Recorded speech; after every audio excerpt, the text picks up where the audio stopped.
बुलंदशहर से खबर है, जहां पर बारिश में बड़ा हादसा हो गया है। नाले में बह गई क्लास 4 की स्टूडेंट और पैर फिसलने से नाले में गिरी लड़की। दरअसल बारिश में स्कूल ने छुट्टी कर दी थी। स्कूल मैनेजमेंट पर अब एफआईआर दर्ज कर ली गई है। नगर पालिका कर्मचारी पर भी एक्शन का आदेश दे दिया गया है। लेकिन ये बेहद दुखद खबर बुलंदशहर से, जहां पर क्लास 4 की एक छात्रा नाले में बह गई, पैर फिसलने से नाले में बह गई।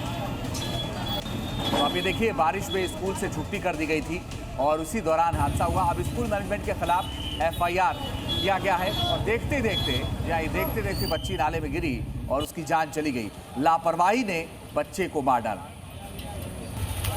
हमारे सहयोगी शुभांग हमें इस मामले में ज्यादा जानकारी देंगे। शुभांग, बेहद ही दुखद घटना है, क्या कहना है परिजनों का और क्या कार्रवाई लापरवाह प्रशासन के खिलाफ हुई?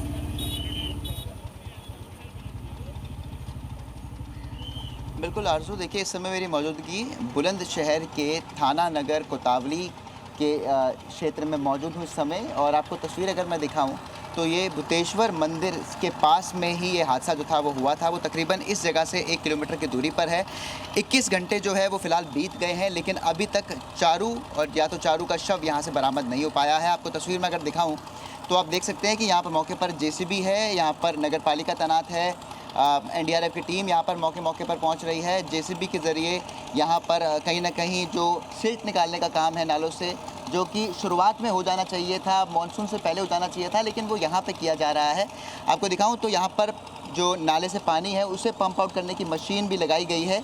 कोशिश लगातार ये है कि चारू का शव यहाँ पर जल्द से जल्द बरामद हो। लेकिन मैं आपको बता दूँ, क्योंकि बीते दिन तकरीबन 1 से 1.5 घंटे की ही बारिश में जो पूरा इलाका है वो जलमग्न हो गया।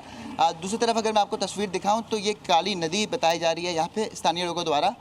और यहाँ पर भी जो आप देख सकते हैं, बोट के माध्यम से नगर पालिका की टीम और एनडीआरएफ की टीम लगातार ये कोशिश कर रही है कि जो शव है मृतका का वो यहाँ पर बरामद किया जा सके। आपको बता दें, जो चारू है वो मात्र 11 साल की थी, वो अपने स्कूल से निकली थी। स्कूल की छुट्टी जब हो गई थी उसके बाद वहाँ से बरसात के समय निकली थी। एक आरोप स्कूल के ऊपर ये लगाया जा रहा है कि आखिरकार जब इतनी बारिश हो रही थी तो बच्चों को क्यों जाने दिया।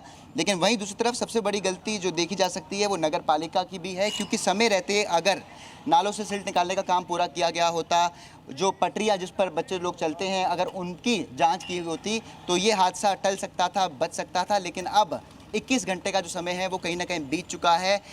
स्कूल के खिलाफ जो मुकदमा है वो दर्ज किया गया है। साथ ही साथ प्रशासन ने नगर पालिका में जो तमाम अधिकारी है उनके खिलाफ भी कार्रवाई के आदेश दिए हैं। लेकिन सबसे अहम ये है कि चारू का शव यहाँ पर बरामद हो, जो कि अभी तक नहीं हो पाया है। आप देखिए पूरा कितना बड़ा ये काली नदी का इलाका है और उसके बावजूद कोशिश निरंतर ये है। 21 घंटे जो है वो बीत चुके हैं, लेकिन अभी तक चारू का जो शव है वो बरामद नहीं हो पाया है। परिवार लगातार बहुत ज़्यादा सदमे में है। बात करने की कोशिश हमने ज़रूर की थी, लेकिन अभी क्योंकि वो बात करने की स्थिति में नहीं है, तो कहीं ना कहीं लगातार यहाँ पर कोशिश ये है कि चारू का जो शव है वो बरामद हो। लेकिन सबसे बड़ा सवाल ये खड़ा होता है कि जब हर साल मानसून में तैयारियां पहले से की जानी चाहिए तो ये तैयारियां अब क्यों की जा रही है। अब जो पूरा 1 किलोमीटर का दायरा है वहाँ से पूरे नाले को तोड़ते हुए अब यहाँ तक जो तमाम जो अधिकारी है वो पहुँचे हैं। लेकिन अगर समय रहते ये काम किए गए होते तो ये हादसा टल सकता था। जी शुक्रिया शुभांग आपका इस तमाम जानकारी के लिए।